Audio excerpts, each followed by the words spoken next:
So, what is the secret to making bank on YouTube?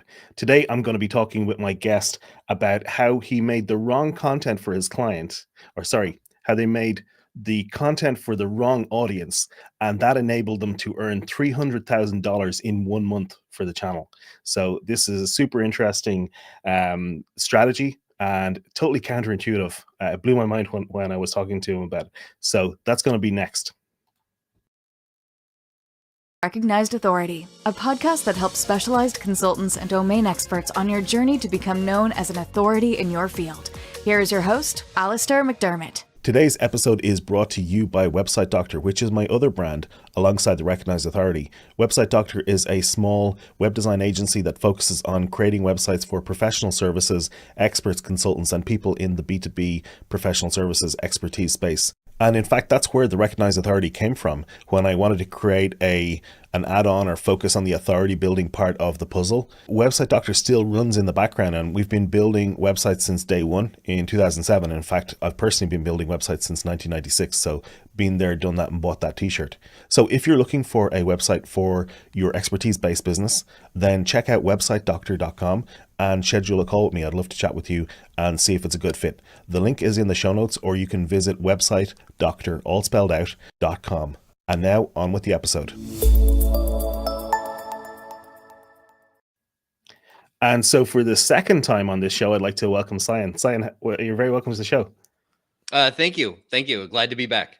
So we had a quick pre-chat, and when you posted about this really counterintuitive strategy, you created content for the wrong audience, right? Can you tell me about that? Because this just sounds crazy. Yeah. So just to give a quick background on what we do, we do done for you YouTube services for clients, for business owners. They're often, a lot of business owners want to have a YouTube channel, but they don't have the time to actually make it. So we do everything for them so that they can just sit down, have a script in hand, read it to the video. And it only takes them about 30 minutes every single week. And then we take care of everything else. So we essentially are in the background choosing the different topics that we're writing about and then preparing these scripts and giving them to our clients.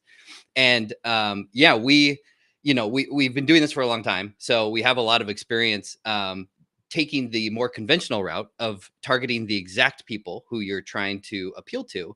But we eventually, with our client, we topped out. We got to a point where she was the number one authority in the very small niche that she was in charge of. Since we're using numbers, I agreed. I promised to her I wouldn't say specifically who she is or what she does. But it's I can say that she's a lawyer. And so for her specific case type, she was not able to get past a certain ceiling. We hit that was around $150,000 a month that we were doing, and we started to experiment to try and break past that ceiling. And so as we started to expand the audience and try people who were maybe one step removed from our exact target audience we were looking for, we started to see momentum. And eventually we went ahead and we went as broad as possible without leaving the overall niche of law that she is in, and targeted a group who primarily most of them are just not going to be interested in what she does. But it's a massive group of people. And when we made videos targeting that group of people, and we eventually had them start to go viral, some of them got up to, one of them got up to 500,000 views. We then saw, because of the nature of YouTube and the way that it works, that trickled down into her other content that we had already been posting for her specific case type. And the end result for this was that the amount of money she was making on a monthly basis doubled. We went from 150,000 a month up to 300,000 in a month. And now afterwards, after having these videos go viral, we have a new baseline where every single day, the amount of views that we're getting have more than doubled. And so that bump in views also correlates with a bump in revenue that continues on into the future. And that's how this is super interesting, because I think that, as marketers in the B2B space, the way I think about this, we're creating very niche content for a very niche audience. And one of the issues that we have that I found, and as I talk to other people in this space, is that the the algorithm in YouTube and the other social media networks, they tend to favor content that has broader appeal. And when you create really niche content, you may not need a big audience to get a lot of sales. That's one advantage of being very specialized. But you Yeah. certainly don't, you don't rack up huge numbers of, you don't rack up the impressive numbers that you see elsewhere. And so, particularly, if you compare B2B versus B2C, the consumer facing stuff gets way more, like 10, 100 times more in terms of views, likes, engagement, all that kind of stuff. So, what you're talking about here is you're talking about a way to grow the audience by the way to grow the number of views and revenue by creating content that is off target. Can you talk a little bit more about how you think? And I know you can't give us like absolute specifics about the content itself, but can you talk a little bit about, maybe you can pick a hypothetical example or something, because I want to just figure out like what was the content, like how was it targeted previously, and how is it targeted now, the experimental content you're creating. In anticipation of you asking that exact question, I actually prepared a hypothetical Awesome. and I even checked on YouTube, and it literally would work the same way. So if you and I believe a lot of your audience is in consulting, so I went with a consulting example. If you did business management consulting for family owned small businesses, you could make videos about, like, specifically targeting small family owned businesses, and until you're blue in the face, and you would be lucky to have any of those videos break 10,000 views. They likely you wouldn't see any of them go to 50,000, 100,000. However, if you talked about some of the same principles that you would discuss for family based businesses, but instead of packaging it as family based businesses, you package it as just for small businesses. All of a sudden, the audience that you're reaching is massive, and your videos can get 100,000, 200,000, probably up to 1 million, depending on what topic you touch on. And the larger audience of small business owners who end up coming into your channel, the majority of them are not going to be interested in what you sell, because what you sell is specifically catered to family-owned businesses. But a small percentage of that very large audience will be family-owned businesses, and they will find their way into your family-owned business videos that will also be on your channel. And that small percentage of that large audience will likely be much bigger than the large percentage of the small audience you had previously been targeting. So I imagine that there's probably two trains of thought that might be going through somebody listening or watching this. One is, well, you're always talking about specialization, and this is basically the opposite of that. And then the other is, well, duh, if you create content for a bigger audience, you're going to get more views. So let's talk about those, because I think that's like we talk about specialization, and the way I think about specialization is like it's almost like a superpower, because when you tell somebody that that you help their type of business specifically with the problem that they have, they feel like you're only talking to them. And specialization, it can be a superpower in unlocking a relationship with a potential client. But on the flip side, we're seeing, particularly in algorithms, and you're talking specifically about YouTube here, uh, the opposite is also something that can work, where you say, okay, I'm going to go broader. Yeah, do you have any thoughts on that? Yeah, well, I would clarify. One thing I would make clear is that, like, it both in our case and in our case study that we actually did, and in the example that I provided, the there is a commonality in the demographics that you're targeting. So in the example that I just gave, you family owned businesses are a version of small business owners. And so when you're making content, when you go broad and you go outside of your narrow niche, you're not suddenly targeting chefs or film aficionados or whatever. You're still targeting small business owners, which family owned business owners are a subsect of. So I would caution you not to go too broad. You can go much broader than you probably think. And this was a big revelation for us because for a long time we thought that we had to be as narrow as possible so that every single video we made like perfectly appealed to our exact target audience. That's not the case. You can go much broader, but at the same time, make sure that your demographic, like the umbrella demographic, if that makes sense, is still kind of the same profile. That's super interesting. And do you, when you look at this, and I don't know if this is something that you do, like, did you look at the positioning of the business as a whole in terms of how your client was, marketing and representing, talking about in this hypothetical, uh, targeting family-based businesses? Like, did you change any of the messaging on the website or the call to action or anything like that? I mean, we made the website for our client. We did make a point to make it to make the copy as conversion based as possible. But most of the traffic that gets driven to the page just goes straight to a contact page, and there's nothing fancy about it. And the reason why we can get away with that on YouTube is because the nature of the platform is such that people, your audience, before they reach out to you to do business together, they've often watched many of your videos. And each of the videos, most of the videos we make are they're like 20 minutes long.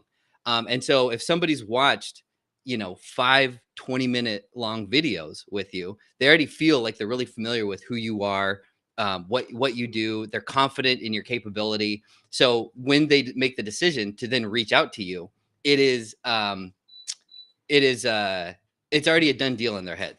And that's one of the things that we actually got back from our client sales team, is that the leads they get from YouTube are they convert at such a high number because they come ready to buy. They've already made up their mind. They already trust our client because she's demonstrated such expertise on camera. Yeah, and this is something that I found, and other people have talked about. Other guests on the podcast have talked about this. When people listen to a podcast, watch videos, consume a lot of your content, I think in particular audio and video content, that they do turn up more ready to buy. That it's more about, can you help me, and do you have availability, rather than getting into discussions about services and pricing and things like that. So and there's a lot less pushback about pricing because they already know the value that you can provide. So I'm not at all surprised by that. So I think that, like, this kind of goes back to how what we were talking about before the show, where we're talking about clickbait style headings, and we've gone with and even using the word clickbait, we discussed that. Clickbait style, I guess, not actually clickbait, where you're actually delivering on the value. You I think you said something, and please correct me. You said something like you can choose to do that, or you can choose not to do that, and possibly reach a smaller audience. Can you just tell me how you think about this? It's human psychology, right? Human beings have always responded to certain forms of language, and they likely always will. And you can try and take the higher road and avoid things that sound clickbaity. But it's not going to get you the same amount of views as if you bite the bullet and you use proven title formulas, that people respond to, that people respond to. And the thing about quote unquote clickbait is that it's only clickbait if when people click on it, it doesn't deliver what they're looking for. So if you're making some big bold claim, like here in this particular episode, I think it's titled something along the lines of, how to make bank on YouTube. Well, that's a pretty big claim, talking about making bank, but we're backing it up with real evidence that yes, in fact, this worked, 300K in a month. So it's not clickbait. People don't feel like they are ripped off when they click on it. And so the next time you put out a video with a clickbait title, quote unquote clickbait title, they're going to click on it because they're going to believe that you're going to deliver on the promise that you made in that title. Yeah, and I don't really like the phrase click worthy, but I think it's probably more accurate. That it's the content that you're creating is worthy, or delivers on the promise that you're making. And so what we call this was the secrets to making bank on YouTube. And like you're somebody who I always read whenever you post about titles. I love the way you talk about titles for YouTube, and it it changes the way I think about that as well. But yeah, like why is it that we feel, this is something that I see in the world of professional services. I think we feel like we have to have a certain gravitas to what we do, and that we shouldn't, like we should take the high road, and we should be careful about using this kind of language. But if this is what it takes to actually get our message out there, then maybe we need to find the middle ground between the high road and the low road. I think of it kind of like sales. A lot of people are really uncomfortable, having a strategy, having like a sales strategy when they get on a call with clients. A lot of new business owners feel really uncomfortable with the idea of quote unquote selling people. But eventually, anybody who has a business long term that's successful knows that that's a bullet you have to bite as well.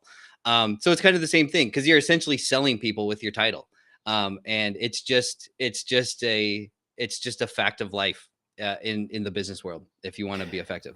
Yeah, I mean, in the world of traditional management consulting, which I'm not from, but I know a lot of traditional management consultants, they don't even use the word sales. They call it business development or biz dev or even BD, because and that's the way they refer to sales. It's like the fact that they don't even want to use the word is really, really interesting. So when you told me about this kind of counterintuitive approach that you took when we talked about clickbait, I think it's really interesting. Some of these tactics, I know that some people in my audience won't be interested in doing, but there are people out there who want to experiment and try and learn, and that's what I'm doing with all the content that I'm creating. I'm learning and experimenting all the time. I'll be interested to see if this episode gets more views, more downloads, more reaction because of the title, because I know it's a bit more clickbait style than some of the typical more how-to titles that I tend to go with. I'm really interested in, well, because I know that you are experimenting a lot with AI and videos. Can you tell me a little bit about what you're doing? And you talked about some opportunities in AI that sounded interesting. Yeah, so the technology is now available to not only translate a video from one language to another, but even to change the mouth so that it looks like you're saying a different language. And we recently started a new project for the same client, where we are taking the high performing English videos that we've made over the years, running them through this software. We hired a Spanish speaking editor to go through and update all of the stuff on screen. We do a lot of video editing with like text on screen and stuff. So they go through and they update all that so it's all in Spanish and it's all correct, and then reposting it. And we're finding that it works. It's incredible. It reliably, if a video performed well on the English channel, it's then performing well on the Spanish channel, even though the host isn't even able to speak Spanish. We just translated it.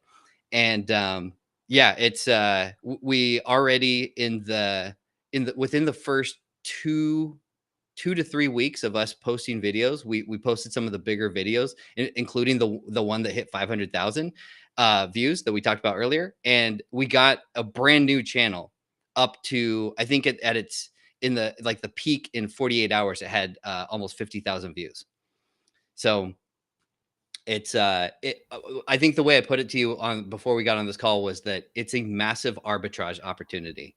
Mm-hmm. If you already have high performing videos on a YouTube channel, and you can start a new channel that's specifically dedicated to a different language, use AI to translate it, and update everything visually so that it all works, it all looks the same. You reliably can see the same performance, a similar performance in another language. This is really interesting, and it's only going to work if you've already got stuff that is working for you. And I'm just wondering, then you probably need some sort of, like, you need to think about like delivery and in terms of service delivery and things like that, because if you're going to be getting inquiries in other languages, you got to be able to service those. So you need the team who yeah. can speak the language. Yep. Yeah, but very interesting opportunity, particularly for people who can scale. And I guess one of the other, I mean, just thinking about this, if you, I mean, if you look at what's working already for your competitors, you could probably do similar. Um, and there's probably some unethical things you could do with that as well. Well, But I wouldn't call it unethical. It's it's very difficult to really get in the mind of the audience. And mhm. that's key not only on YouTube, but in marketing in general. If you want to be successful with what you're doing, you need to understand what your audience is looking for.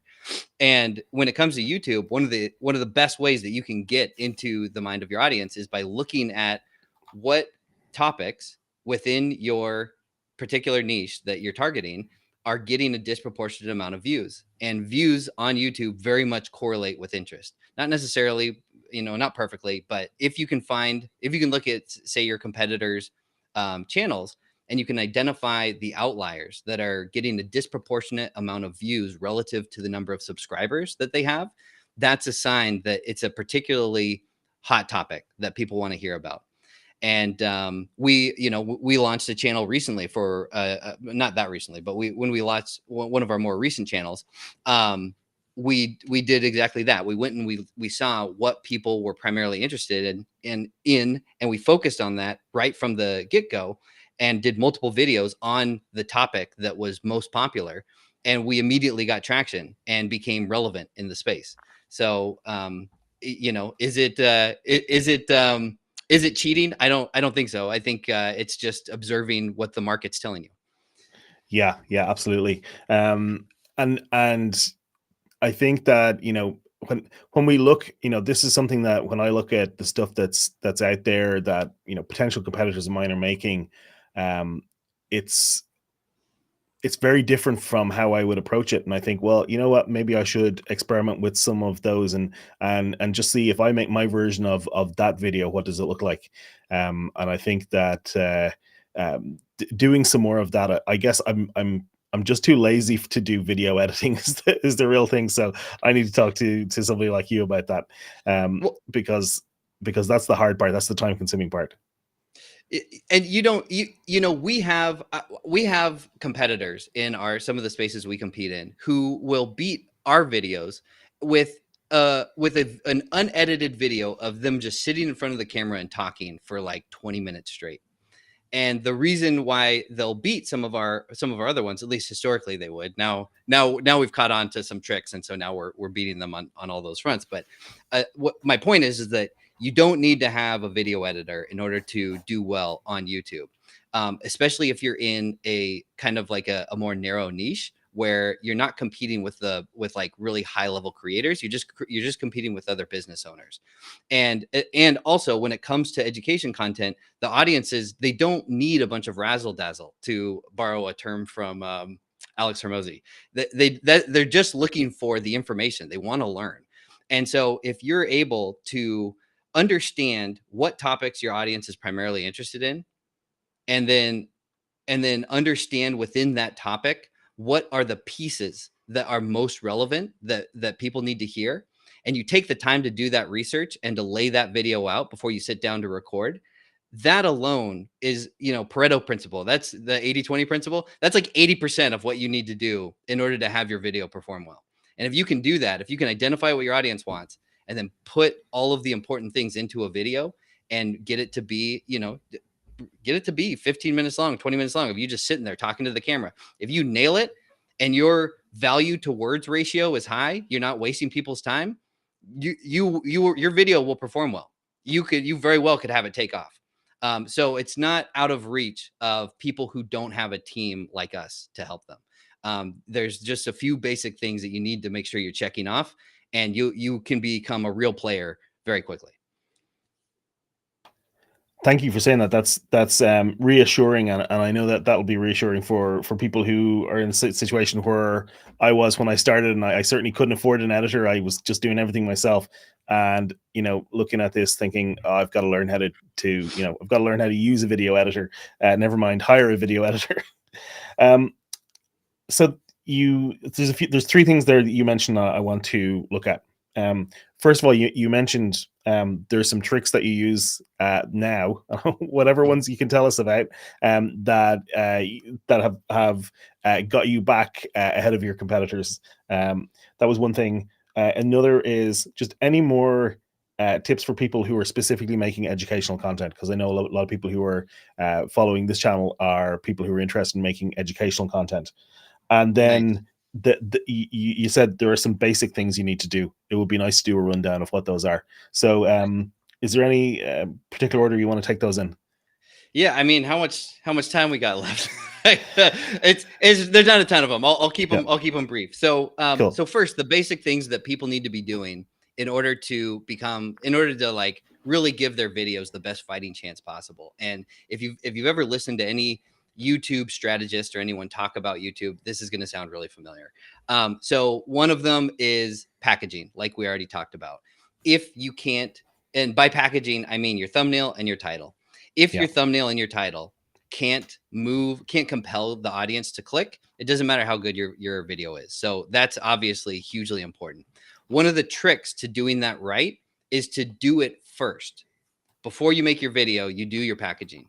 Like we just discussed, you identify the topic that you want to talk about. You maybe even identify like the elements of that topic that you need to cover.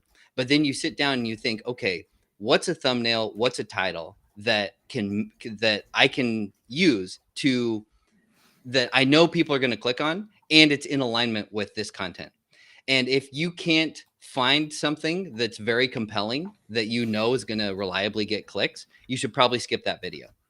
Or well, if you know it's something that your audience is really interested in, maybe still make that video and just do your best to make the packaging as compelling as possible. But like I just said, if your packaging isn't compelling, people aren't going to click, and then they're not going to watch. So it really doesn't matter. So do your best with that. So packaging, strong intros. The majority of your audience leaves within the first 30 seconds of your video. Most, any given video you make is gonna land on new eyeballs who have never seen you before. They don't know who you are. They've never heard your stuff, and they can immediately leave your video and go watch anything else that they want on YouTube. So they're actively looking for reasons to stop watching. And so it's your job right at the beginning to reassure them that you are in that like they're going to in fact get what they clicked for. Going back to what we said before, it's not clickbait. Um, Appeal to your authority so that because if you're an education channel, they want to know that you are the right person to educate them. And if they have no idea who you are, then right out the gate, you want to share who you are, what your accomplishments are, why you're uniquely qualified to do that. Um, and then beyond that, you can do other things like create stakes where you're like, if you don't listen to what I'm about to, obviously this is a really exaggerated version of creating stakes, but if you don't listen to what I'm about to tell you over the next 20 minutes, your business is going to fail or something like that. You can create stakes, and you can also make a promise. You can be like, this is going to save you years of wasted effort in your business if you listen to this. But it really depends on your audience. Some audiences have a really low tolerance for long intros, and they just want you to get into it. A lot of audiences feel that way. Our audience feels that way. So we will just check off delivering on the promise that we made in the packaging, and appealing to authority, and then maybe like a quick outline so that people know like this is what is coming, and then we'll get into it as quickly as possible. Um, and then probably the other big piece is just what we talked about, making sure that when you actually get into the meat of the topic, that your value to words ratio is high. You don't go on tangents. You don't get long-winded. You just I might stick to struggle with what you're this. you stick to what you're going to say. You know what you're going to say in advance. You stick to it, and you get through it as quickly as possible, making sure that every single word that comes out of your mouth is just leading to more value that people are getting from you. And then probably the other piece is just doing enough research so that you're able to keep that value to words ratio high and make the video long.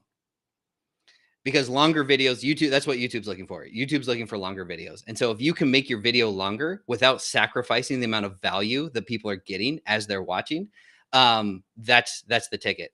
And like I said, if you're in an education space, you're able to pull those things off that I just mentioned, it's perfectly fine if you just sit there and are facing a camera and there's no editing, there's no music, there's no sound effects, there's no, to use Alex Hormozi's term, whiz bangs. It's just you talking to the camera, pure value, nonstop, start to finish. You will get views, you will get subscribers, you will get people buying from you. Yeah, I love that. Really, really straightforward. So good packaging, strong intro, reassure that they're in the right place, what you're going to talk about. Um, Authenticity or authority in your authority. Yeah, that's what you talked about.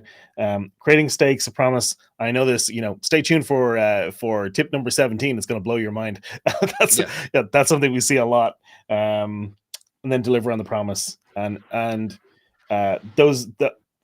those all work, I think, for every type of business, but specifically for people who are doing educational type content. That's what I like about that. Is there anything else in the kind of educational content sector that you think is really important, or maybe that people get wrong? I'm just going to shamelessly borrow from some of the insights that Alex Hormozi recently shared. I've already mentioned him way too many times in this call, and I apologize for that. But he is in a unique situation where he's probably posted more education content within the past several years than pretty much everyone else. And I think he said it's like 34,000 pieces of content or something like that. And then based on that information, he and his team then analyzed to see what type of content was performing best for their end goal, which was making money. And what he found was that while they would make content that was entertaining and or it was like edutainment or even just pure entertainment, that would get lots of views, those videos would not, even though they would get, many factors greater in terms of views, it would not result in people converting to their paid uh, offerings. They wouldn't buy from them. The way he put it was, people who watch education content just want more education content. And so to have somebody who has or I'm sorry, yeah, people who want watch entertainment content just want more entertainment content. People who watch education content want to learn, they're trying to get somewhere. They're trying to reach a goal. And so I think that alone is like a really huge revelation, so that you don't need to waste your time trying to be silly, trying to do challenges, over the top stuff to try and juice more views. You just need to make your content highly educational, and you need to understand the things that you and I just discussed about appealing to your audience, and that's sufficient to get people to watch and to buy. Yeah, really interesting. And he's somebody, like I like watching what he's doing because I don't like everything that he does, but geez, it is effective. You can see that, like, he's racking up like the amount of content that's crazy. The amount of views and people talking about him. He really has his kind of content production and content marketing nailed. So he's a good. I think he's somebody who's useful to look at in terms of what he's doing. Okay, last thing, if you have another 5 minutes for me. Mhm. You mentioned some tricks, and maybe these are more advanced, or maybe these are things you don't want to give away. So, but if there's anything that you can give away, you talked about equalizing, and pulling back some of your competitors who were getting ahead of you in one of your channels. I'm really interested in knowing what some of those tricks might look like. I mean, one is one that we kind of already covered, which is because our clients hire us, we're then able to spend a ridiculous amount of time like researching topics. So we might spend a week researching and writing a script, and nobody else is doing that. Like, at least in the niches that we're in, very few people are like, most experts think, oh, I'm an expert, I can just turn on the camera and say what I know. But the fact of the matter is that on any given topic, you're usually talking to beginners. And if you talk about what you know, you might like go over their heads and be talking past them because you don't remember what it's like to be a beginner. But B, even though you're an expert, there's so many like nuanced little details that are relevant to a wide variety of situations of your target audience that you probably won't think of off the top of your head to include. And just by doing a little research in advance, you can be like, oh, yeah, I should probably talk about that. Oh, that's right, I'll include this detail too. And then by including those details, it makes your video longer. It covers the vast majority of situations that your target audience might encounter, and it keeps and all the while keeping your value to words ratio really high. So that's a huge one. The thing that we do that makes it so that we win almost pretty much every time is we also have really high level editing. So we, even though, Alex Hermosi said, I'm not going to do really high level editing. We found that when we do editing in a very particular way, so that it emphasizes and reinforces the meaning of what's being said, and it includes a bunch of pattern interrupts that are intrusive. It just feels like you're watching a show while you're learning. It just results in a much higher retention rate. And so that's not something that necessarily your audience can do themselves. I mean, they could if they spend enough time learning, After Effects. We use After Effects to do most of our Yeah, editing. yeah. It's But always it's always that trade off of time versus money. Which one do you want to spend? Um, and then probably also like I've been making thumbnails for years, and I will still make all of our thumbnails. And I've gotten so good at understanding how to make a thumbnail as compelling as possible. And it would take someone years probably to get to the point where they can do something similar. And the fact that I'm also the person who is like will write a lot of the scripts a lot of the times. I know the subject matter so intricately that when I make the thumbnail, I know exactly what needs to be in the thumbnail and how to appeal to that particular audience. And then I can make it look amazing so that people definitely will click. So these are the things where hiring us and working with us really tips the scales. one thing you mentioned there is that your scripts are very detailed, and you're covering all possible scenarios. So do you find that, rather, when you're creating a video script and you're going to be, describing a problem, you're actually going into every possible scenario that the viewer could be encountering that problem? Is that what you're talking about? Like you're covering probably more than they actually need, but it's still Yeah. relevant to them. Yeah. Obviously you don't want to get too you don't want to get into the minutia too much, because then it becomes boring for people to watch. So there's definitely a balance to strike there. But yeah, and you'll see it, like if you're looking at your competition and they made a video that's an outlier, like we talked about before, it has a disproportionate amount of views relative to how many subscribers they have, and you go into the comments, you will probably, if it's like a popular video that's gotten, above 10,000 views, you'll probably see some of the same question popping up. And that's usually a strong indication of like, oh, here's an area that has been overlooked. Another really kind of cheat code is to ask Chat GPT. Like Chat GPT does a really good job of like giving you overviews of stuff. And if you have a topic in mind and you say, hey, Chat GPT, like what were we talking about before? Family-owned businesses. If you're like, hey, I'm a family-owned business and I want to talk about like how to create SOPs for my business. Like if I'm making a video for family-owned businesses, like what are the primary things that they would want to know about this topic? And it'll give you an outline, and just make sure that you're checking off most of those things in the outline. You as the expert should be able to tell like which things are good to include and which things are probably unnecessary. When you see experts and they're talking maybe off the cuff, or they're actually writing a script for themselves, and then you compare that script to the script that you would write, like what's the difference that you're seeing? Is it that they don't understand, like they don't remember what it's like to be a beginner? Is that a major one? Are there any other issues that you see? Yeah, they'll use a lot of language that like confuses people. They'll use jargon, and then they won't explain what it means. So it's like, of course, you're going to lose people. It's usually not very organized. They won't have a good structure that makes a lot of sense and keeps pacing quick while like still checking off all the things they need to check off. Um, they will get lost on tangents. That's one we talked about on our previous call too, where they'll have something will just pop into their head, and they'll just go with it, and they'll start talking about it. And it's like, this is not relevant to the majority of your viewers. And I'm sure that they then see a drop off in people in retention. And then like they're not thorough, that it's not circumspect. Like it's not complete. They give a partial treatment of the topic. They will cover 60% of what they probably should have covered. And that's after doing this as long as I have, like, it becomes really, really, really obvious to me when I watch a video. I'm like, oh, like there's a huge opportunity here to just make a follow-up video that just covers the other 40%.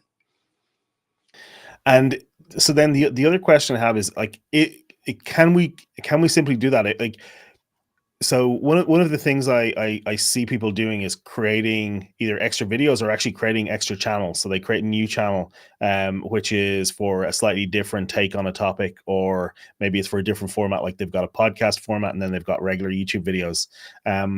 And so, okay, so I guess that's a two-parter question.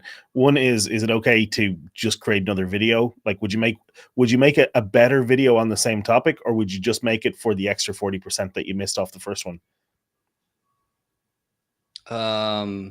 You mean if you had a podcast So, episode about so a topic and then no. So let's say like the example that you gave earlier. So you've made a video and you've only addressed 60% of the topics. So you're missing 40%. And you said, well, you can go and make a video to address that other 40%.